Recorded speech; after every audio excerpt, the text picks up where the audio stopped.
আসসালামু আলাইকুম। মোরা আজকে বিরিয়ানি পাকামু মিলাদের লাগিয়া।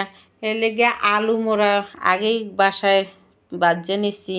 এরপর গোস্তটারে ভাজিয়া আলু ভাজিয়া সব ময় মশলা নিচে নিয়ে রেডি করছি। রেডি করে এরপর মোরা চুলা বানাইছি ইট দিয়ে চুলা বানাইয়ে এরপর মোরা বসাইছি। এখন প্রথমে তেল দিয়ে পেঁয়াজ দিয়ে এরপর বিরিয়ানির মশলা মোরা বাটা মশলা দিয়ে বিরিয়ানি পাকাই খাই, কারণ বাটা মশলার সেন্টার বিরিয়ানি রান্দাও অনেক মজা আর রান্দাও সহজ। এরপর সব ময় মশলা দিয়ে দিছি, মোরা প্যাকেট দেই না। এরপর মরিচের গুঁড়া দেওয়ার পরে হলদির গুঁড়া দেওয়ার পরে এটারে লাড়াচাড়া লাড়াচাড়া করে এটা কষাই নিতে আসি। পরিমাণ মতো লবণ দিয়ে দিছি। লবণটা কম দিছি কারণ আগে আলু সেদ্ধ দিছি, আলু ভাজি আর গোস্ত ভাজি এর মধ্যে দিয়ে দিছি মোরা ওই লবণ। এখন হেলে গিয়ে আদা রসুন দিতে আসি পরে। আদা রসুনটা তো ভাজতে হইবে, 6 কেজি চাউল, এই জন্য আদা রসুনটা একটু বেশি দিছি। এখন আদা রসুন যেহেতু দেওয়া হয়ে গেছে, এখন টক দই দিতেছি।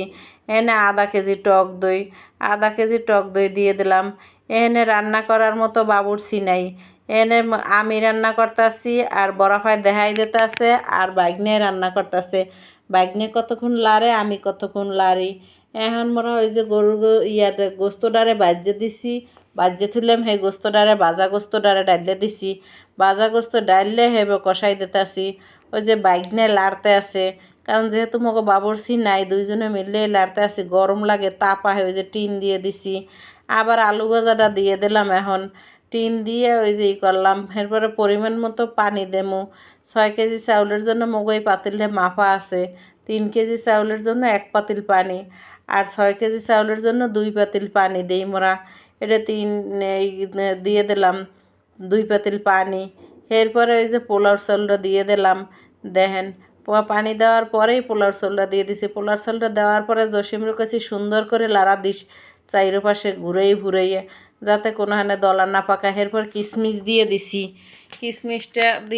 কিশমিশ দেওয়ার পরে এরপর দিয়ে দিলাম গুঁড়া দুধ। এনে আধা কেজি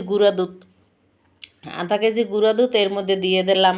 জসিমরে কইছি দেখিস দুধটা যেন দলা না পাকায়। হেলে গিয়ে ভালো করে গুড্ডে লাড়া দিস। এটা মহিলারা লাড়তারে না, পুরুষ লাগে। হেলে গিয়ে বাইগনারে আনছি, কইছি বাবা তুই একটু লাড়ি সেড়িয়ে দে। বাইগনে এই যে দেখেন, পুরুষ মানুষের লাড়া আর মহিলারা লাড়া, আমি এটা ধরে লাড়াইতে না, তাও ফাঁকে ফাঁকে লাড়া দেই, কারণ ও একলাও বা গরমের মধ্যে কতক্ষণ লাড়াইবে। এই জন্য মুইও লাড়া দেই, জসিমও লাড়া দেয়। এই যে গুঁড়া দুধটা দেওয়ার পরে দিয়ে দিলাম আলু বাখারা দিয়ে দিলাম।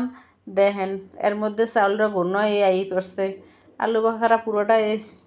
আলু বাখারা দিয়ে দিলাম, এর মধ্যে চাউল ঘন হয়ে গেছে। এরপর দিয়ে দিমু, এখন মোরা দিয়ে দিমু সস। এই যে এক ডিব্বর সস সবই দিয়ে দিছি। সসটারে দিমু। দেখেন, সস দিতে যেতে এর মধ্যে ঘন হয়ে গেছে।